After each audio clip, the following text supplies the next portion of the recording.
Kannada picture ಅರ್ಪಿಸುವ ಕಾಟೇರ 360 ಸೀರೀಸ್ನ ವಿಶೇಷ ಕಾರ್ಯಕ್ರಮಕ್ಕೆ ಸ್ವಾಗತ. ಕಾಟೇರ 360 ಸೀರೀಸ್ ಶುರು ಮಾಡ್ತೀವಿ ಅಂತ ಅಭಿಮಾನಿಗಳಿಗೆ ಹೇಳಿದ ತಕ್ಷಣ ದೊಡ್ಡ ಮಟ್ಟದ ರೆಸ್ಪಾನ್ಸ್ ಸಿಕ್ಕಿದೆ. ಇದು ನಮಗೆ ಖುಷಿ, ಯಾಕೆಂದರೆ ಒಬ್ಬ ಸ್ಟಾರ್ ಸಿನಿಮಾ ದೊಡ್ಡ ಮಟ್ಟಕ್ಕೆ ರೀಚ್ ಆಗಬೇಕು ಅಂದರೆ ಅದು ಟೈಟ್ಲಿಂದ ಶುರು ಆಗುತ್ತೆ. ವಿಶೇಷವಾಗಿ ಕಾಟೇರ ಸಿನಿಮಾಗೆ ನಮ್ಮ ಸ್ನೇಹಿತರು ಅಂದರೆ ಮಾಸ್ತಿ ಸರು ಸಂಭಾಷಣೆ ಬರೆದಿದ್ದಾರೆ. Sir, thank you so much. Kaatera 360 ಇದಕ್ಕೆ ನಿಮ್ಮ ರಿಯಾಕ್ಷನ್ ಬೇಕು. ರೌಂಡ್ ದಿ ಕ್ಲಾಕ್ ವರ್ಕ್ ಮಾಡ್ತಾಯಿದ್ದೀವಿ ನಾವು. ಹೌದು, ತುಂಬ ಇದು ಹೆಂಗೆ ಹೇಳಬೇಕು ಅಂತ ಗೊತ್ತಾಗ್ತಿಲ್ಲ. 29 ರಿಲೀಸ್ ಇರೋದ್ರಿಂದ, ಸಮಯನೂ ತುಂಬ ಕಡಿಮೆ ಇರೋದ್ರಿಂದ, ಮತ್ತು ಒತ್ತಡನೂ ಜಾಸ್ತಿ ಇರೋದ್ರಿಂದ ನೀವು 360 ಕಾರ್ಯಕ್ರಮ ಮಾಡ್ತಾ ಇರೋದು ನಮ್ಮ ತಂಡಕ್ಕೆ ಬೆನ್ನೆಲುಬಾಗಿ ನಿಂತಿರೋದು ಮತ್ತು ಖುಷಿ ಕೊಡ್ತಾ ಇದೆ. ನನಗೆ ನಿಮ್ಮ ಕಾಸ್ಟ್ಯೂಮ್ ಸಖತ್ ಇಷ್ಟ ಆಯಿತು. Usually Masti sir is looking like very rugged and very firing and very thrilling. ಇವತ್ತು ಗಾಂಧಿವಾದಿ ಸಾಂಸ್ಕೃತಿಕ ಹಿನ್ನೆಲೆ ಥರ ಬಂದ್ಬಿಟ್ಟಿದ್ದೀರಿ. ಇದಕ್ಕೆ ಬರೆದಿರೋ ಅಕ್ಷರಗಳು ಆ ಒಂದು ತೂಕದ್ದಾಗಿದೆ. ಸೊ ಎಲ್ಲೋ ಒಂದು ಕಡೆ ನಮ್ಮ ತಂಡನೂ ಅದು ಹೇಳಿತ್ತು, ಆದಷ್ಟು ಸಾಂಪ್ರದಾಯಿಕವಾಗಿ ಬನ್ನಿ ಅಂತ. ಸೊ ನಾನು ಅದು ಬರಬೇಕಾಯ್ತು. ಅಲ್ಲ, ಬ್ಯಾಡ್ ಮ್ಯಾನರ್ಸ್ ಹ್ಯಾಂಗ್ ಓವರ್ ನಂತರ ಅಂದರೆ ಒಂದಷ್ಟು ವೆರಿ ಥ್ರಿಲ್ಲಿಂಗ್ ಮೂಮೆಂಟ್ ನಂತರ ಅಲ್ಲ, ನಾವು ಸೂರಿ ಸರ್ ಸಿನಿಮಾಗಳು ಬರೆಯೋವಾಗ ಅದ್ರ ಪ್ರಜ್ಞೆ ಇರಲ್ಲ ನಮಗೆ, ಯಾವ ಬಟ್ಟೆ ಹಾಕಬೇಕು, ಏಕೆಂದರೆ ಎಲ್ಲೆಲ್ಲೋ ಬರೀತಿರ್ತೀವಿ. ಸೊ ಅಟ್ಲೀಸ್ಟು ನಮ್ಮ ಕಾಟೇರ ಹಬ್ಬ ಏನಿದೆ ಅದಕ್ಕಾದರೂ ಒಂದು ಹಬ್ಬದ ಉಡುಪಲ್ಲಿ ಬರೋಣ ಅಂತ ಅಷ್ಟೇ. ಸರ್, ಇನ್ನೊಂದು ಸಿನಿಮಾ ರಿಲೀಸ್ ಡೇಟ್ ಅನೌನ್ಸ್ ಮಾಡ್ತಿದ್ದಂಗೆ ಆಟೋಮೆಟಿಕ್ಲಿ ಎಲ್ಲ ಕಡೆ ಹೆಂಗಾಗಿದೆ ಅಂದರೆ, ಗುರು 29 ನಾಳೆನೇ ಬಂದುಬಿಡಲಿ, ಈಗಲೇ ಬಂದುಬಿಡಲಿ, ಈಗ ಸೆಕೆಂಡೇ ಬಂದುಬಿಡಲಿ. Very curious to watch Kaatera sir.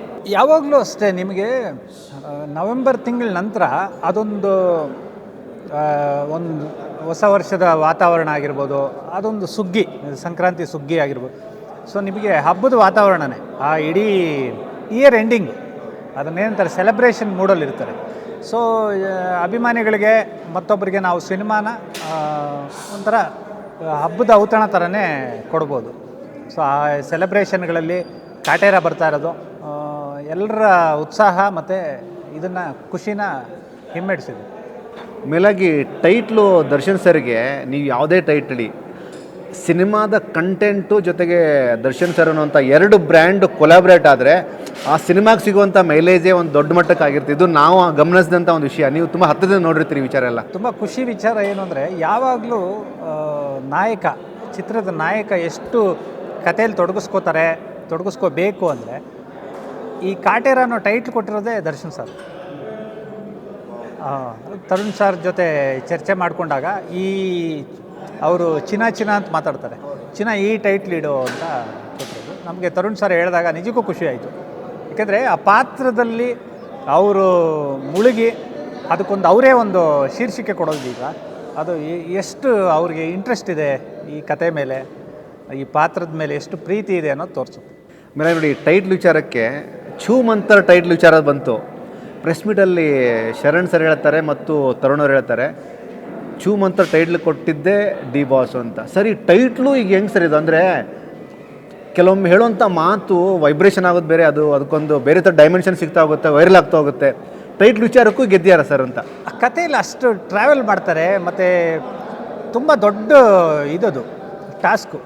ಯಾವ ಕತೆ ಬರೆದ್ಬಿಡೋದು, ಚಿತ್ರಕಥೆ ಮಾಡೋದು, ಕ್ಯಾಸ್ಟಿಂಗ್ ಮಾಡೋದು, ಇದು ಎಲ್ಲದಕ್ಕಿಂತ ಮೀರಿದ್ದು ತುಂಬ ತಲೆಗೆ ಕೆಲಸ ಕೊಡೋವಂಥದ್ದು ಟೈಟ್ಲು. ಯಾಕಂದರೆ ತುಂಬ ಒಳ್ಳೆ ಟೈಟ್ಲ್ ಸಿಕ್ಕಿರುತ್ತೆ, ಬಟ್ ಕತೆಗೆ ಆಪ್ಟಿರಲ್ಲ ಅಲ್ವಾ? ಇಲ್ಲ, ಯುನೀಕ್ ಅನ್ನೋದು ಫೀಲ್ ಆಗಲ್ಲ.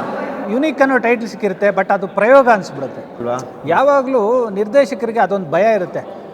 ನಾನು ಮಾಡಿರೋ ಕತೆಗೆ, ಆ ಚಿತ್ರಕಥೆಗೆ, ನಾನು ಮಾಡಿರೋ ಸಿನಿಮಾಗೆ, ನಾನು ಮಾಡಬೇಕು ಅನ್ನೋ ಸಿನಿಮಾಗೆ ಯಾವುದು ಟೈಟ್ಲ್ ಇಡಬೇಕು ಅನ್ನೋದು ದೊಡ್ಡ ಟಾಸ್ಕ್ ಅದು. ಸೊ ಅದಕ್ಕೆ ಕೆಲವರು ನಮ್ಮ ಸೂರಿ ಸರೇ ಫಸ್ಟ್ ಟೈಟ್ ಇಟ್ಬಿಡ್ತಾರೆ, ಆಮೇಲೆ ಆ ಕತೆಗೆ ಆ ಟೈಟ್ಲ್ ಕರೆಕ್ಟಾಗಿ ಟ್ರಾವೆಲ್ ಮಾಡ್ತಾರೆ. ಸರ್, ಮೇಲಾಗಿ ಈ ಕಾಟೇರ ಅನ್ನುವಂತಹ ಸಿನಿಮಾದ ಪ್ರೊಸೆಸ್ ಶುರು ಆದ ತಕ್ಷಣವೇ ಒಂದಷ್ಟು ಸರ್ ವಿಷಯಗಳಿದ್ದಾವೆ. ಅಂದರೆ ಫಾರ್ ಎಕ್ಸಾಂಪಲ್ ದರ್ಶನ್ ಸರ್ದಾಗಿರ್ಬೋದು, ಸುದೀಪ್ ಸರ್ದಾಗಿರ್ಬೋದು, ಯಶ್ ಅವ್ರದ್ದಾಗಿರ್ಬೋದು, ಧ್ರುವ ಸರ್ದಾಗಿರ್ಬೋದು, ಈ ಎಲ್ಲ ಸ್ಟಾರ್ಗಳ ಸಿನಿಮಾಗಳು ಟೇಕ್ ಆಫ್ ಆಗೋದಕ್ಕಿಂತ ಮುಂಚೆ ಒನ್ಸ್ ಆ್ಯಡ್ ಬಂತು, ಒಂದು ಪೇಪರ್ ಆ್ಯಡ್ ಬಂತು, ಒಂದೇನೋ ಅನೌನ್ಸ್ಮೆಂಟ್ ಬಂತು ಅಂತಂದರೆ ಅಲ್ಲಿಂದನೇ ಗ್ರೌಂಡ್ ವರ್ಕ್ ಶುರು ಮಾಡ್ತಾರೆ. ಈ ಟೈಟ್ಲ್ ಯಾಕೆ ಇಟ್ಟರು, ಇದರಲ್ಲಿ ಏನಿರುತ್ತೆ, ಈ ಎಲ್ಲ ಪ್ರೊಸೆಸ್ಗಳು ಅಭಿಮಾನಿಗಳಲ್ಲಿ ಇತ್ತೀಚೆಗೆ ತುಂಬ ದೊಡ್ಡ ಮಟ್ಟಕ್ಕೆ ಅದು ಕ್ರಿಯಾಸಿಟಿ ಕ್ರಿಯೇಟ್ ಮಾಡಿದೆ. ಇದನ್ನೊಬ್ಬ ರೈಟರ್ ಆಗಿ ಹೇಗೆ ಕನೆಕ್ಟ್ ಮಾಡ್ತೀರಿ ಕತೆಗೂ, ಹೀರೋಗೂ ಮತ್ತು ಆಡಿಯನ್ಸ್ಗೂ? ಅದೇ ಹೇಳಿದ್ನಲ್ಲ, ಶೀರ್ಷಿಕೆ ನಿಮ್ಗೆ ಯಾವಾಗಲೂ ಗಮನ ಸೆಳೆಯುವಂಥ ಇರಬೇಕು. ಅಭಿಮಾನಿಗಳಿಗೆ ತುಂಬ ಬಾಯಿಗೆ ಈಸಿಯಾಗಿ ಸಿಗಬೇಕು. ಒಂದು ಯಾವುದೇ ಒಂದು ಟೈಟ್ಲ್ ಆಗಿರಲಿ, ಒಂದು ಸ್ವಲ್ಪ ಕಷ್ಟ ಇದೆ ಅಂತ ಹೇಳಿದ ತಕ್ಷಣ ಅವ್ರ ಇಮ್ಯಾಜಿನೇಷನ್ ಬೇರೆ ಹೋಗ್ಬಿಡುತ್ತೆ, ಏನಿರ್ಬೋದು ಅದ್ರ ಮೇಲೆ. ಈಗ ಫಾರ್ ಎಕ್ಸಾಂಪಲ್ ಮೊನ್ನೆ ಟಾಕ್ಸಿಕ್ ಅಂತ ಯಶ್ ಸರ್ದು ಇಟ್ಟಾಗ ನಾನು ಹೇಳಿದೆ, ಇಲ್ಲ ತುಂಬ ಈಸಿ, ಒಂದು ನಮ್ಮ ನೇಟಿವಿಟಿದು ನಮ್ಮ ಕನ್ನಡದ್ದು ಒಂದು ಟೈಟ್ಲ್ ಇಟ್ಬಿಡೋದು. ಬಟ್ ಅವರು ಎಗೈನ್ ಎಲ್ಲ ರಾಜ್ಯಗಳನ್ನ ಎಲ್ಲ ದೇಶಗಳನ್ನ ಮುಟ್ಟಬೇಕಾಗಿರೋದ್ರಿಂದ ಎಲ್ರಿಗೂ ಆಗಲಿ ಅಂತ ಆ ಟೈಟ್ಲ್ ಇರ್ತಾರೆ. ಸೊ ನಮ್ಮ ಕಾಟೇರ ಏನಕ್ಕೆ ಜನರ ಬಾಯಲ್ಲಿ ಅಷ್ಟು ಈಸಿಯಾಗಿ ಹೋಯಿತು ಅಂದರೆ, ಅದು ಪವರ್ಫುಲ್ ನಾಯಕನ ಹೆಸರು. ಸೊ ಆ ಪಾತ್ರನೂ ಅವರೇ ಆಗಿರೋದ್ರಿಂದ ಇಡೀ ಸಿನಿಮಾ ಅವ್ರನ್ನ ಸೆಂಟ್ರಿಕ್ ಮಾಡಿಕೊಂಡೇ ಮಾಡಿರೋದು. ಯಾವಾಗಲೂ ಆ ಟೈಟ್ಲ್ಗೊಂದು ತಾಕತ್ತಿರುತ್ತೆ, ಅದು ನಿಮಗೆ ಅಭಿಮಾನಿಗಳಲ್ಲಿ ಕಾಣುತ್ತೆ, ನಮ್ಮ ಕಾಟೇರ ಬರ್ತಾ ಇದೆ ಅಂತ. ಮೇಲಾಗಿ ರೀಸೆಂಟಾಗಿ ನಾವು ದರ್ಶನ್ ಸರ್ ಫ್ಯಾನ್ಸ್ ಜೊತೆ ಸುಮ್ಮನೆ ಇಂಟ್ರಾಕ್ಷನ್ ಮಾಡಿದಾಗ, ಗುರು ನಮ್ಮ ಬಾಸ್ತಿ ಸರಿ 2 ಸಿನಿಮಾ ಗುರು, ಕ್ರಾಂತಿ ಬಂತು, ಈಗ ಕಾಟೇರ ಬಂತು ಸರ್. ಇದನ್ನು ಆ ಪ್ರೈಮರಿ ಲೆವೆಲಲ್ಲೇ ಸೆಲೆಬ್ರೇಷನ್ ಮಾಡೋದಿದೆಯಲ್ಲ ಸರ್, ನೀವು ಫ್ಯಾನ್ಗಳ ಬಗ್ಗೆ ತುಂಬ ನೋಡಿರ್ತೀರಿ, ಸುಮಾರು ಸಲ ನೀವು ಆಟೋ ಡ್ರೈವರ್ ಜೊತೆ ಮಾತಾಡಿದ್ದೀನಿ ಹೇಳ್ಕೊಂಡಿದ್ದೀರಿ. ಈ ಕ್ರೇಜೇ ಒಂಥರ ವಿಚಿತ್ರ ಅಲ್ಲ ಸರ್? ನಿಜಕ್ಕೂ ಅದೃಷ್ಟ. ಅದು ದರ್ಶನ್ ಸರ್ ಕೂಡ ತುಂಬ ಸತಿ ಹೇಳಿದ್ದಾರೆ. ಯಾವಾಗಲೂ ಅದರಲ್ಲೂ ಈ ದರ್ಶನ್ ಸರ್ ಫ್ಯಾನ್ಸು ಅವ್ರು ಮಾಡೋ ಆರಾಧನೆ, ತೋರಿಸೋ ನಿಷ್ಠೆ, ಪ್ರೀತಿ, ಗೌರವ, ಇದು ನಾಯಕನಿಗೆ ಯಾವತ್ತೂ ಒಂದು ಆಶೀರ್ವಾದನೇ. ಸೊ ವಯಸ್ಸು ವರ್ಷ ಅವ್ರ ಫ್ಯಾನ್ಸ್ನ ಗಮನದಲ್ಲಿ ಇಟ್ಕೊಳ್ಳೋದಲ್ಲದೆ ಅಷ್ಟು ಜನರನ್ನ ತಣಿಸೋದಿದೆಯಲ್ಲ ಒಂದು ಒಳ್ಳೆ ಚಿತ್ರ ಮಾಡಿ, ಸೊ ಅದು ದರ್ಶನ್ ಸರ್ ಮಾಡಿದ್ದಾರೆ. ಇದಕ್ಕಿಂತ ನೀವು ಎಲ್ಲ ಥರದ ಡೈಮೆನ್ಷನ್ಗಳಿಗೂ ಹೊಸ ಡೈಲಾಗ್ಸ್ಗಳನ್ನು ಬರೆದಿರಿ ಸರ್. ಬಟ್ ವಿಶೇಷತೆ ಅನ್ನುವಂಥದ್ದು ನಿಮ್ಮ ಪಾಯಿಂಟ್ ಆಫ್ ವ್ಯೂ, ಅದನ್ನು ನೀವು ತುಂಬ ಸೆಲೆಬ್ರೇಟ್ ಮಾಡಿರ್ತೀರಿ. ಬಟ್ ಕಾಟೇರಾಗೆ ನೀವು ಬರೆದಂತಹ ಆ ಸರಸ್ವತಿ ಮಾತೆ ಎಷ್ಟರ ಮಟ್ಟಿಗೆ ಅದು ಫ್ಲೇವರ್ ಕೊಡುತ್ತೆ ಆಡಿಯನ್ಸಿಗೆ ಅಂತ? ಈ ಸಿನಿಮಾ ನಾನೊಬ್ಬ ರೈಟ್ರಾಗಿ ನನಗೆ ತುಂಬ ಫುಲ್ಫಿಲ್ನೆಸ್ ಅಂದರೆ ಎಲ್ಲ ಕಂಪ್ಲೀಟ್ ಇದೆ. ನಮ್ಮ ತರುಣ್ ಸಾರು ಅಷ್ಟೇ, ಯಾವಾಗಲೂ ಅವರು ಫೈನಲ್ ಮಾಡಲ್ಲ. ಯಾವುದೇ ಡೈಲಾಗ್ ಬರಲಿ, ಯಾವುದೇ ಸೀನ್ ಆಗಿರಲಿ, ಇನ್ನೊಂದಾಗಿರಲಿ, ಟಕ್ಕಂತ ಫೈನಲ್ ಮಾಡಲ್ಲ. ಅದನ್ನು ಪರಾಮರ್ಶೆ ಮಾಡ್ತಾರೆ, ಅದರ ಆಗು ಹೋಗುಗಳನ್ನ ಚರ್ಚೆ ಮಾಡ್ತಾರೆ, ಅದನ್ನು ಎಷ್ಟು ಇಟ್ಕೋಬೇಕು, ಯಾವ ಥರ ಆ ಸೀನ್ಗೆ ಎಷ್ಟು ಕನ್ವೆ ಆಗ್ತಾಯಿದೆ, ಅದನ್ನೆಲ್ಲ ನೀಟಾಗಿ ಇದು ಮಾಡಿ. ಅಂದರೆ ನಾನು ಹೇಳೋಕ್ಕೆ ಹೋಗ್ತಾ ಇರೋದು, ರೈಟಿಂಗ್ ವರ್ಕ್ ತುಂಬ ಅಚ್ಚುಕಟ್ಟಾಗಾಯಿತು. ಏನು ಶೂಟಿಂಗ್ ದಿನಗಳು, ಪೋಸ್ಟ್ ಪ್ರೊಡಕ್ಷನ್ನು ಅದೆಲ್ಲ ಸೇರಿಸಿದ್ರು ಅದಕ್ಕಿಂತ ಜಾಸ್ತಿ ಇವ್ರು ಟೇಬಲಲ್ಲಿ ಕೆಲಸ ಮಾಡಿದ್ರು. ಸೊ ಅದೊಂದು ಖುಷಿ ವಿಚಾರ. ಮೇಲಾಗಿ ಚೌಕದ ನಂತರ ರಾಬರ್ಟು, ಈಗ ಕಾಟೇರ, ಈ ಕೋಂಬೋಗಳು ಕೂಡ ಸುದ್ದಿ ಮಾಡ್ತವೆ. ಕೋಂಬೋ ಅನ್ನೋಂಥದ್ದು ಇದು ಎಷ್ಟರ ಮಟ್ಟಿಗೆ ವರ್ಕ್ ಆಗುತ್ತೆ, ಈ ಕೋಂಬೋ ಅನ್ನೋಂಥ ಪಾಯಿಂಟು? ನನಗೆ ತರುಣ್ ಸರ್ ಅನಿಸೋದು is a very good captain, ತುಂಬ ಒಳ್ಳೆಯ ನಾಯಕ. ಅಂದರೆ ಕ್ರೀಡೆ ಕಂಪೇರ್ ಮಾಡಿ ಹೇಳಿದ್ರೆ ಅವ್ರಿಗೆ ಚೆನ್ನಾಗಿ ಗೊತ್ತು, ಟಾಸ್ ಹಾಕಿದ್ರಿಂದ ಹಿಡಿದು ಲಾಸ್ಟ್ ಬಾಲ್ವರೆಗೂ ಅವ್ರಿಗೆ ಯಾರ ಕೈಗೆ ಬಾಲಿಂಗ್ ಕೊಡಬೇಕು, ಯಾರನ್ನ ಬ್ಯಾಟಿಂಗ್ ಇಳಿಸ್ಬೇಕು, ಅದೇನು ನಾಯಕನ ಲಕ್ಷಣ ಇದೆ ಅದು ಅವ್ರಿಗಿದೆ. ಅಂದರೆ ಗೊತ್ತು ಅವ್ರಿಗೆ ಯಾರ ಹತ್ರ ಏನು ಕೆಲಸ ತೊಗೋಬೇಕು ಅನ್ನೋದು ಅಚ್ಚುಕಟ್ಟಾಗಿ ಗೊತ್ತು. ಸೊ ಅದನ್ನು ಮಾಡ್ತಾರೆ, ಅದಕ್ಕೆ ಅವರು ಯಶಸ್ವಿ ನಿರ್ದೇಶಕರ ಸಾಲಲ್ಲಿ ನಿಂತಿರೋದು. ಮೇಲಾಗಿ ಒಂದು ಸಿನಿಮಾದ ಒಂದು ಪೋಸ್ಟರ್ ಆಚೆ ಬಂದ ಮೇಲೆ ಸರ್, ಅದರದ್ದೇ ಆದಂಥ ರಿಸರ್ಚ್ ವರ್ಕ್ ಮಾಡ್ತಾರೆ ಯೂಶ್ವಲಿ. ಈ ಕಾಟೇರ 1 ತಿಂಗಳ ಹಿಂದೆ ಅನೌನ್ಸ್ ಮಾಡಿದ್ದಾರೆ, ಅಂದರೆ 29ಕ್ಕೆ ಅನೌನ್ಸ್ ಮಾಡಿದ್ರೆ ನಾವು ನೆಕ್ಸ್ಟ್ ಮಂತ್ 29ಕ್ಕೆ ಬರ್ತೀವಿ ಅಂತ. ಆ 29ರಿಂದ 29 ಗೊತ್ತಾ, ಆ 1 ತಿಂಗಳು ಎಲ್ಲ ಥರದಲ್ಲೂ ಸಿನಿಮಾಗೆ ಪ್ಲಸ್ ಆಗೋವಂಥ ರೀತಿಯಲ್ಲಿ ಆಡಿಯನ್ಸ್ ಒಂಥರ ಅದನ್ನು ಪೂಜನೀಯ ಭಾವದಿಂದ ಕಂಡ್ರೆ, ಒಂದಷ್ಟು ಜನ ಫ್ಯಾನ್ಸ್ ಹೆಂಗಾಗಿದ್ದಾರೆ ಅಂದರೆ, ಗುರು ಹಿಂದೆ ಮುಂದೆ ಯಾವ ಸಿನಿಮಾ ಬರುತ್ತೆ ನಂಗೆ ಗೊತ್ತಿಲ್ಲ, ನಾನು ವೇಟ್ ಮಾಡ್ತಾ ಇರೋದು ಕಾಟೇರಾಗೆ ಅಂತ. ಅಲ್ಲ, ಅವರ ನಿರೀಕ್ಷೆ ಭರವಸೆ ಖಂಡಿತ ಹುಸಿಯಾಗಲ್ಲ, ಅಷ್ಟು ಚೆನ್ನಾಗಿದೆ. ಮತ್ತು ನಮಗೆ ಕಿವಿಗೆ ಬೀಳ್ತಿರುತ್ತೆ. ಬರೀ ನಮ್ಮ ಟೀಮವ್ರು ಮಾತ್ರ ಸಿನಿಮಾ ನೋಡಿ ಹೇಳೋದಲ್ಲ, ಟೆಕ್ನಿಷಿಯನ್ಸ್ ವೈಸು ಅದಕ್ಕೆ ಕೆಲಸ ಮಾಡ್ತಿರೋ ಹೊರಗಡೆ ತಂತ್ರಜ್ಞರು ಅಷ್ಟೇ, DI, CG ಇವ್ರುಗಳು ಮಾಡೋವಾಗಲೂ ಅವ್ರು ಕೆಲಸ ಮಾಡೋವಾಗ ಅವ್ರ ಉಬ್ಬು ಏರಿಸ್ತಾರೆ. ಸೊ ಆ ಒಂದು ಎಕ್ಸ್ಪ್ರೆಷನಲ್ಲಿ ನಮ್ಗೆ ಗೊತ್ತಾಗ್ಬಿಡುತ್ತೆ, ಓ ಇಲ್ಲ ಸಿನಿಮಾ ಚೆನ್ನಾಗಿದೆ ಅಂತ. ಸೊ ಆ ಒಂದು ಇದಂತೂ ಖಂಡಿತ ಆಗಿದೆ. ಮೇಲಾಗಿ ಮುಂಚೆಲಿ ಏನಾಗ್ತಿತ್ತಂದರೆ, ಒಂದು ಸಿನಿಮಾ ಶೂಟಿಂಗ್ ಎಲ್ಲಾಗುತ್ತೆ, ಕಲಾವಿದರು ಯಾರ್ಯಾರಿದ್ದಾರೆ, ಏನೆಲ್ಲ ಗೆಟಪ್ ಇದೆ ಸೆಟಪ್ ಇದೆ ಅಂತ ಈಸಿಯಾಗಿ ಗೊತ್ತಾಗ್ಬಿಡೋದು. ಸರ್ ಒಂಚೂರು ಗೊತ್ತಾಗಿಲ್ಲ ಸರ್ ನಮಗೆ. ಅಂದರೆ ಆ ಗೌಪ್ಯತೆ ಕಾಪಾಡಲೇಬೇಕು. ಯಾವಾಗಲೂ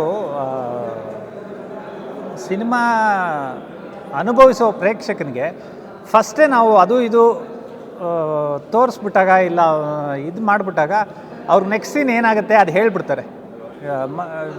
ಅದಕ್ಕೆ ಕಾಟೇರನ ಅಷ್ಟು ಗೌಪ್ಯವಾಗಿ ಪ್ರತಿಯೊಂದು ಅಂಶಗಳನ್ನು ಎಕ್ಸ್ಕ್ಲೂಸಿವ್ ಆಗಿ ಕೊಡದೆ ಆವಾಗ ಇನ್ ಬಿಟ್ವೀನ್ ಕೊಟ್ಕೊಂಡು ಏಕ್ದಮ್ ಥಿಯೇಟ್ರಲ್ಲಿ ಸಂಭ್ರಮ ಆಚರಿಸ್ಲಿ ಅಂದ್ಬಿಟ್ಟೆ ಅಷ್ಟು ಚೆನ್ನಾಗಿ ಇದು ಮಾಡಿರೋದು. ಸರ್ ಒಂದು ಪರ್ಸ್ನಲ್ ಕ್ವಶನ್ನು, ನೀವು ಎಲ್ಲ ಥರದ ಸಿನಿಮಾಗಳಿಗೂ ಡೈಲಾಗ್ ಬರ್ದಿರಿ, ಬಟ್ ದರ್ಶನ್ ಸರ್ಗೆ ಡೈಲಾಗ್ ಬರೆಯೋಕೆ ಕೊಟ್ಟಾಗ ಒಂದಷ್ಟು ವೇರಿಯೇಷನ್ಸ್ ಆಗಿರುತ್ತೆ. ಅಂದರೆ ನೀವು ಅದ್ಭುತವಾಗಿ ಬರಿತೀರಿ ಅಂತ ಗೊತ್ತಿದ್ರು ಸಹ ಅಲ್ಲಿ ಗುರು ಈ ಡೈಲಾಗ್ಗಳು ಎಷ್ಟು ಮಟ್ಟಿಗೆ ನಾನು ತೆರೆ ಮೇಲೆ ಸಂಭ್ರಮಿಸ್ಬೋದು ಅಂತ ಈ ಥರದ್ದು ಒಂದಷ್ಟು ಮನಸ್ಸಿನಲ್ಲಿ ಒಂದಷ್ಟು ತಲೆಗಳಾಗಿದ್ದಾವೆ ಸರ್?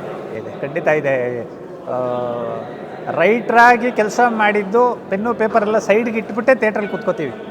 ಸೊ ಇಲ್ಲಿ ಅದೊಂದು ನಮಗೆ ಬೆಳ್ಳಿ ತೆರೆನೇ ವೈಟ್ ಪೇಪರ್ ಥರ ಕಾಣುತ್ತೆ ಅಲ್ವಾ? ಅದರಲ್ಲಿ ಅಕ್ಷರಗಳಿರುತ್ತೆ, ಇದರಲ್ಲಿ ನಟರಿರ್ತಾರೆ. ಸೊ ಅದು ನಿಜಕ್ಕೂ ನೀವು ಹೇಳಿದ್ದು ಆ ಒಂದು ಇದಂತೂ ರೋಮಾಂಚನಂತೂ ಖಂಡಿತ ಆಗುತ್ತೆ. ಏಕೆಂದರೆ ಬರೆದಿರೋದು ಅದನ್ನು ನಾವೊಂದು ವೇರಿಯೇಷನಲ್ಲಿ ಹೇಳಿರ್ತೀವಿ, ತರುಣ್ ಸರ್ ಅದನ್ನು ರೆಕಾರ್ಡ್ ಮಾಡ್ಕೊಂಡಿರ್ತಾರೆ. ಸೊ ಆರ್ಟಿಸ್ಟ್ಗೆ ಅದನ್ನು ಕೇಳಿಸ್ಬಿಟ್ಟು ಸೀನ್ ಪೇಪರ್ ಕೊಟ್ಟಿದ ತಕ್ಷಣ ಅವ್ರು ಇನ್ನೂ ಚೆನ್ನಾಗಿ ಅದನ್ನು ಪರ್ಫಾರ್ಮೆನ್ಸ್ ಮಾಡಿದಾಗ ಸೊ ಅದಕ್ಕೆ ಎಲ್ಲನೂ ಸಿಗುತ್ತಲ್ಲ, ರೆಕಾರ್ಡಿಂಗಿಂದ ಹಿಡಿದು ಮ್ಯೂಸಿಕ್ಕು ಮತ್ತೊಂದು ಆ ಒಂದು ಪಾತ್ರಗಳು ಅಭಿನಯಿಸೋದೇ ನೋಡೋಕ್ಕೆ ಚೆಂದ. ದರ್ಶನ್ ಸರ್ ಜೊತೆ ಸಿನಿಮಾ ವಿಚಾರಕ್ಕೆ ಬಂದಾಗ, ಕಲಾವಿದರ ಬಗ್ಗೆ ಬಂದಾಗ, ಅವ್ರ ಜೊತೆ ಹೆಜ್ಜೆ ಹಾಕಿದಂಥ, ಅವ್ರ ಜೊತೆ 1, 2, 3 ಸುಮಾರು ಸೀನ್ಗಳಲ್ಲಿ ನಟಿಸಿದಂಥ ಕಲಾವಿದರಿಗೆ ಒಂದಲ್ಲ ಒಂದು ಬ್ರೇಕ್ ಸಿಗುತ್ತೆ. ಈ ಸಿನಿಮಾದಲ್ಲಿ ನಾನು ಒಂದಷ್ಟು ಕಲಾವಿದರನ್ನು ಮಾತಾಡಿಸಿದೆ. ಅವರು ಎಷ್ಟು ಚೆನ್ನಾಗಿ ಮಾತಾಡ್ತಾರೆ ಅಂದರೆ, ಅಣ್ಣ ನಂದು 2 ಸೀನು ವಾವ್ ಅನಿಸುತ್ತೆ. ಸರಿ, ವಾವ್ ಅನಿಸೋಂಥ ಫೀಲಿಂಗೇ ಅದ್ಭುತ ಒಬ್ಬ ಕಲಾವಿದನಿಗೆ. ಅಲ್ಲ, ಇದು ತರುಣ್ ಸರ್ ಗುರು ಶಿಷ್ಯರು ಪ್ರೊಡ್ಯೂಸ್ ಮಾಡಿದ್ರು. ಪ್ರೊಡ್ಯೂಸ್ ಮಾಡಿದಾಗಲೇ ಅವ್ರಿಗೆ ಕ್ಯಾಸ್ಟಿಂಗ್ದು ತುಂಬ ಒಳ್ಳೆಯ ನಾಲೆಡ್ಜ್ ಇದೆ, ಗ್ರಿಪ್ಪಿಂಗ್ ಇದೆ. ಮತ್ತು ಅವರು ಒಂದು ಟ್ವಿಸ್ಟ್ ಹೊಡಿತಾರೆ. ಈಗ ಈ ಜನರಲ್ಲಾಗಿ ನಾವು ಪಾತ್ರ ಅವ್ರು ಬರೆದಿರ್ತಾರೆ, ನಾವು ಅದಕ್ಕೆ ಸಂಭಾಷಣೆ ಜೋಡಿಸಿರ್ತೀವಿ. ಈ ಪಾತ್ರ ನಮ್ಮ ಇಮ್ಯಾಜಿನೇಷನಲ್ಲಿ ಇವ್ರು ಮಾಡಿದ್ರೆ ಚೆನ್ನಾಗಿರುತ್ತೆ ಅಂತ ಅಂದ್ಕೊಂಡಿರ್ತೀವಿ. ಅವರು ಅಷ್ಟು ಜನರ ಇಮ್ಯಾಜಿನೇಷನ್ನ ಚೇಂಜ್ ಮಾಡ್ತಾರೆ. ಇಲ್ಲ, ಈ ಯುನಿಕ್ನೆಸ್ ಇದೆ, ಇದನ್ನು ಇವ್ರಿಗೆ ಹಾಕೋಣ ಅಂತ. ಈಗ ಫಾರ್ ಎಕ್ಸಾಂಪಲ್ ನಿಮಗೆ ಚೌಕಾಲಿ ಕಾಶಿನಾಥ್ ಸರ್ ಮಾಡಿದ ಪಾತ್ರ ಯಾರೂ ಎಕ್ಸ್ಪೆಕ್ಟ್ ಮಾಡಲಿಲ್ಲ. ಎಕ್ಸಾಕ್ಟ್ಲಿ. ಸೊ ಅದು ನಿಮಗೆ ಥಿಯೇಟ್ರಲ್ಲಿ ಕೂತ್ಕೊಂಡಾಗ ಹಿಂಗ Kashinath sir the best performance, ಕ್ಯಾಸ್ಟಿಂಗೇ ತುಂಬ ಚೆನ್ನಾಗಿತ್ತು. ಸೊ ತರುಣ್ ಸರ್ ಅದೊಂದು ಗ್ರಿಪ್ ಇದೆ. ಸೊ ಆ ಥರದ್ದು ಇದರಲ್ಲಿ ತುಂಬ ಚೆನ್ನಾಗಾಗಿದೆ. ಆದಷ್ಟು ರಂಗ ಪ್ರತಿಭೆಗಳನ್ನ ಯೂಸ್ ಮಾಡಿದ್ದಾರೆ. ಸ್ಟೇಜ್ ಆರ್ಟಿಸ್ಟ್ಗಳು ಬಂದಿರೋದು ಕಾಟೇರಾಗಿ ಇನ್ನೊಂದು ಮೆರುಗು ಅಂತಲೇ ಹೇಳ್ಬೋದು. SP ಭಾರ್ಗವಿ ಫಿಲಮಲ್ಲಿ ದರ್ಶನ್ ಸರ್ ತಂದೆಯವರು ತೂದೀಪ್ ಶ್ರೀನಿವಾಸ್ ಅವ್ರದ್ದೊಂದು ಸೀನು, ಮಾಲಾಶ್ರೀ ಮೇಡಮ್ ಸೀನು, ಅಂದರೆ ಪೊಲೀಸ್ ಆಫೀಸರ್ಸು. ನಾನು ಆ ಸೀನ್ ನೋಡ್ತಾ ಇದ್ದೆ. ಗುರು ಎಂಥ ಕೋಇನ್ಸಿಡೆಂಟ್ ಗುರು, ಅಲ್ಲಿ ಸರ್ ತಂದೆ, ಈ ಕಡೆ ಮ್ಯಾಮ್ ಅವರ ತಾಯಿ, ಅಲ್ಲಿ ಆ ಕಾಂಬಿನೇಷನು, ಇಲ್ಲಿ ದರ್ಶನ್ ಸರ್ ಜೊತೆ ಮಾಲಾಶ್ರೀ ಮೇಡಮ್ ಮಗಳು. It's all about very emotions. It's all about emotions. ಇದು ಕಾಕತಾಳೀಯ ಇದು.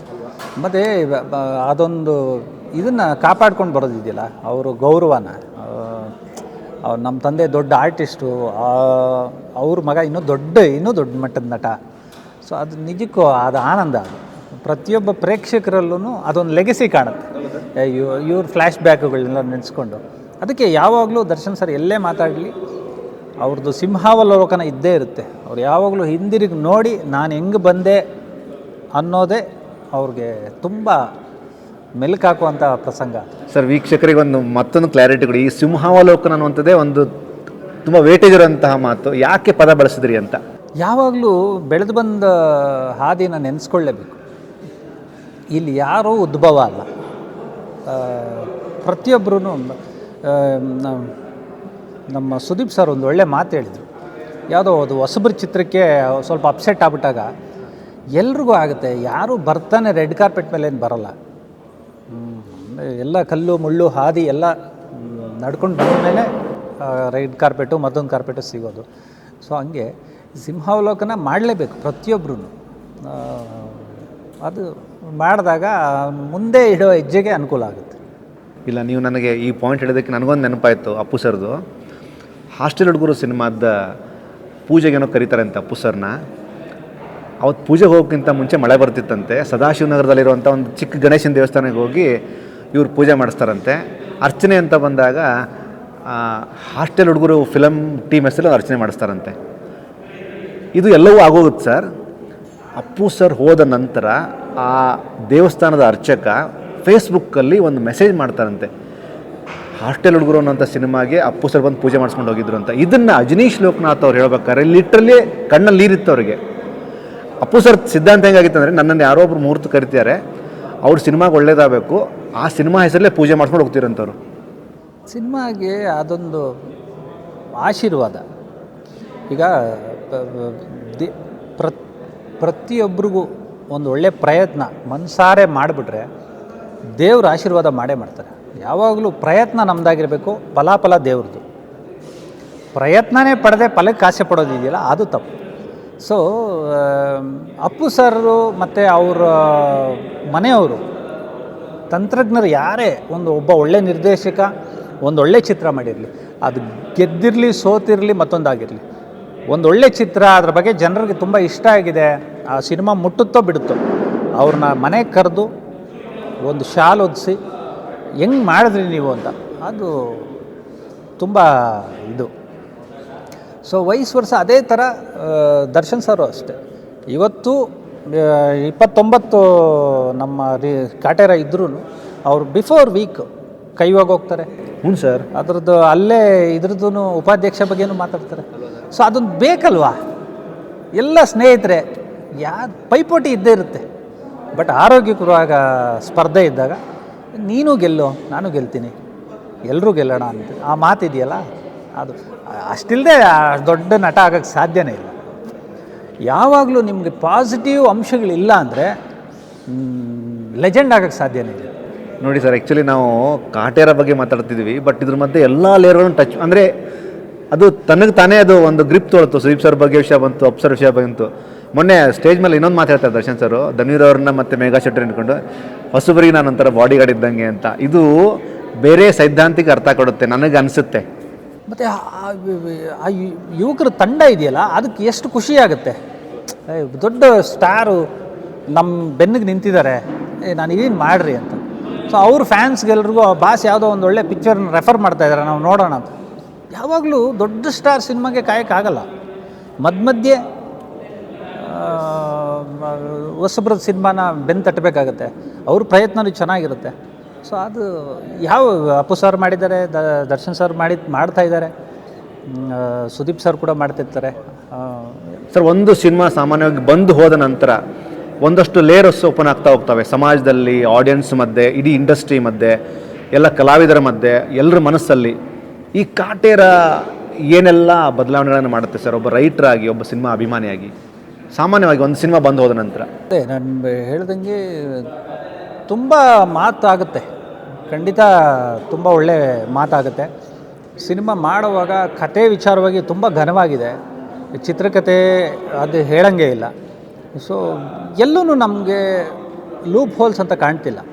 ಅಂದರೆ ಪರಿಪೂರ್ಣವಾದ ಸಿನಿಮಾ ಅಂತೂ ಖಂಡಿತ ಆಗುತ್ತೆ. ಜನಗಳು ಅದನ್ನು ತುಂಬಾ ಇಷ್ಟಪಡ್ತಾರೆ.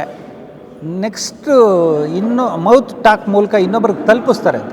ಬರೀ ಅಭಿಮಾನಿಗಳಿಗೆ ಅಂತ ಹೇಳ್ತಾ ಇಲ್ಲ, ಅಭಿಮಾನಿಗಳ ಧರ್ಮ ಅದೊಂದು ಪ್ರೀತಿ ಗೌರವ ಅದು ತೋರಿಸ್ತಾರೆ.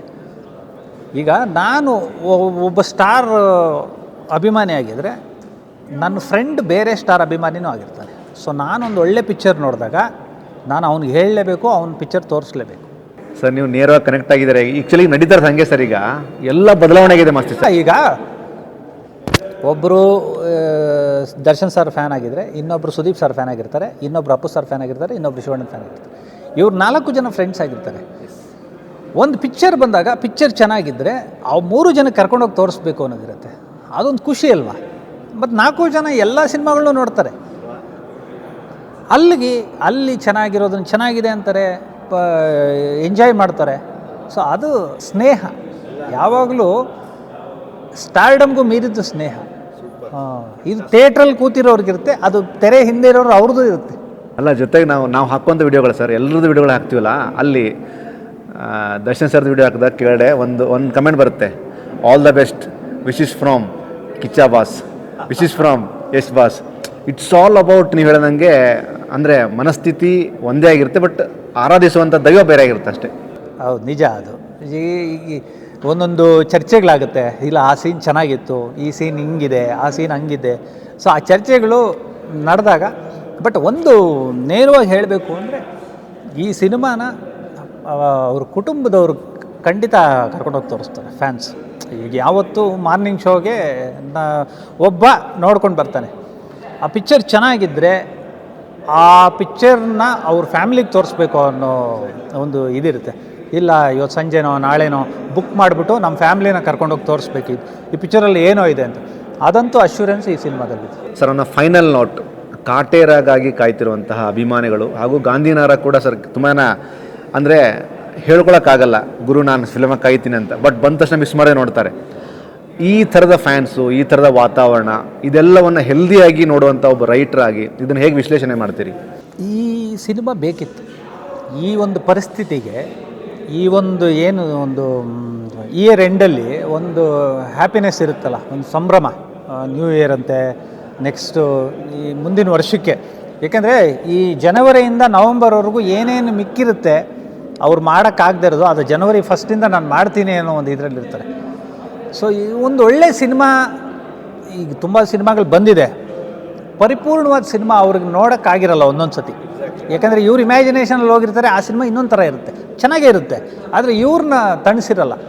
ಬಟ್ ಈ ಸಿನಿಮಾ ಖಂಡಿತವಾಗ್ಲೂ ಅವ್ರನ್ನ ತಣಿಸುತ್ತೆ ಅಂತ ನನ್ನ ನಂಬಿಕೆ, ಬಲವಾದ ನಂಬಿಕೆ. ಇಲ್ಲ, ನಾನು ಇನ್ನೊಂದು 2 ಪ್ರಶ್ನೆ ಮಧ್ಯೆ ಫೈನಲ್ ನೋಟ್ ಅಂದ್ಬಿಟ್ಟೆ, ಬಟ್ ಆ 2 ಪ್ರಶ್ನೆ ಕೇಳ್ತೀನಿ. ಒಂದು, ಧೀರ ರಾಕ್ಲೈನ್ ವೆಂಕಟೇಶ್ ಅವರು ದರ್ಶನ್ ಸರ್ಗೆ ಸಿನಿಮಾ ಮಾಡಬೇಕು ಅಂತ ತುಂಬ ಕಾಯ್ದಿದ್ರು, ಅದಕ್ಕೊಂದು ಸಮಯ ಕೂಡ ಬಂದಿರಲಿಲ್ಲ. ಸಮಯ ಕೂಡಿ ಬರೋದಕ್ಕೆ ಸರ್ ಅದಕ್ಕೊಂದು ಏನಾದ್ರು ಕಾರಣ ಇರುತ್ತಾ ಅಂತ? ದೊಡ್ಡ ಸ್ಟಾರು, ದೊಡ್ಡ ಪ್ರೊಡ್ಯೂಸರು. ಮತ್ತು ಈ ಸಿನಿಮಾಗೆ ರಾಕ್ಲೈನ್ ಸರ್ ನಿರ್ಮಾಪಕರೇ ಬೇಕಾಗಿತ್ತು. ತುಂಬ ಇದನ್ನು ಪ್ರೀತಿಸೋರು ಬೇಕು. ನನಗೆ ಮತ್ತಷ್ಟು ಕುತೂಹಲ ಸ್ಟಾರ್ಟ್ ಆಯ್ತು ಈಗ. ಗುರುಪ್ರಸಾದ್ ಸರ್ ಒಂದು ಮಾತು ಹೇಳಿದರು, ಸಿನಿಮಾ ವ್ಯವಹಾರಕ್ಕೂ ಮೀರಿದ ಕಲೆ ಅಂತ. ಸೊ ಆ ವ್ಯವಹಾರಕ್ಕೂ ಮೀರಿದ ಕಲೆ ಇರೋ ಅಂತಹ ನಿರ್ಮಾಪಕ ಇದಕ್ಕೆ ಬೇಕಾಗಿತ್ತು. ಸೊ ಇದನ್ನು ರಾಕ್ಲೈನ್ ಸರ್ ಮಾಡಿದ್ದಕ್ಕೆ ಇದನ್ನು ಇಷ್ಟು ಅಚ್ಚುಕಟ್ಟಾಗಿ ಎಲ್ಲ ಪ್ಲ್ಯಾನ್ಡ್ ಆಗಿ ಅದಕ್ಕೆ ಕರೆಕ್ಟಾಗಿ ತರುಣ್ ಸರ್ ಹೆಜ್ಜೆ ಹಾಕಿದ್ದು. ಸೊ ಇವರಿಬ್ಬರು ಒಂದು ಇದಿದೆಯಲ್ಲ, ಟ್ರ್ಯಾಕ್, 2 ಕಂಬಿ, ಅದ್ರ ಮೇಲೆ ಕಾಟೇರ ಸಲೀಸಾಗಿ ಹೋಗ್ತದೆ. ಆ engine Darshan sir. Yes sir, Darshan sir ಬಗ್ಗೆ ನಿಮ್ಮ ಮನರಾದ ಒಂದು ಮಾತಿಂದ ನಾನು ಈ ಒಂದು ಇಂಟರ್ವ್ಯೂ ಮುಗಿಸ್ತೀನಿ. ಏನು ಹೇಳಕ್ಕೆ ಇಷ್ಟಪಡ್ತೀರಿ? ಕಾಟೇರ ಒಂಚೂರು ಆ್ಯಡ್ ಆನ್ ಮಾಡಿ ಏನಾದ್ರು. ಇನ್ನು ಏನು ಪರ್ಯಾಯನೇ ಇಲ್ಲ. ದರ್ಶನ್ ಸರ್ ಅಂದಾಗ ನಮಗೆ ಪಾತ್ರವಾಗಿ ಅವ್ರು ಹಂಗೆ ಕಾಣ್ತಾರೆ. ಆ ಒಂದು ಇದು ಬೆಂಕಿದು ಒಂದು ಬಿಸಿ ಬೆಂಕಿದು ಏನಾದರೂ ಒಂದು ತಟ್ಟಿದಾಗ ಕಿಡಿ ಹಾರುತ್ತಲ್ಲ, ಅದು ಫಸ್ಟ್ ಸೀನಲ್ಲೇ ನಾನು ಬರ್ಸಿದ್ದಾರೆ ಅಲ್ವಾ ತರುಣ್ ಸರ್. ಅದೆಲ್ಲ ನಾನು ಅದಕ್ಕೆ ಏನು ಹೇಳ್ತಾ ಇಲ್ಲ. ಇಲ್ಲ ಸರ್, ನನಗೂ ಅಂದರೆ ಪರ್ಸ್ನಲಿ ತುಂಬ ಕುತೂಹಲ. ಅಂದರೆ ತುಂಬ ಪ್ರೀತಿಯಿಂದ ಶ್ರದ್ಧೆಯಿಂದ ಮಾಡಿದಂತಹ ಯಾವುದೇ ಸಿನಿಮಾ ಕೂಡ ಅದನ್ನು ನಾವು ತೆರೆ ಮೇಲೆ ನೋಡಿ ಸಂಭ್ರಮಿಸಬೇಕು. ಒಂದು, ಎರಡನೇದು ಅಷ್ಟೇ ತುಂಬ ಪಾಸಿಟಿವ್ ಅದ್ರ ಬಗ್ಗೆ ಮಾತಾಡಬೇಕು. ಸಿನಿಮಾಗೋಸ್ಕರ ನಾವು ಕಾಯ್ತಿದ್ದೀವಿ. ನಿಮ್ಮಲ್ಲಿರುವಂತಹ ಶಾರದಾ ಮಾತೆ ದರ್ಶನ್ ಸರ್ಗೆ ಇನ್ನೊಂದಷ್ಟು ಸಿನಿಮಾಗಳಿಗೆ ಬರೆಯುವಂಥ ಅವಕಾಶ ಕೊಡಲಿ ಅಂತ ನಾವು ಪ್ರೀತಿಯಿಂದ ಹಂಬಲಿಸ್ತೀವಿ. Thank you so much sir. Thank you sir. Thank you so much. ಇದಿಷ್ಟು ನಮ್ಮ ಕನ್ನಡದ ಹೆಮ್ಮೆಯ ರೈಟರ್ ಮಾಸ್ತಿ ಸರ್ ಮಾತು. ಕಾಟೇರ 360 ವಿಶೇಷ ಸರಣಿಗೆ ನೋಡ್ತಾ ಇರಿ. Thank you so much.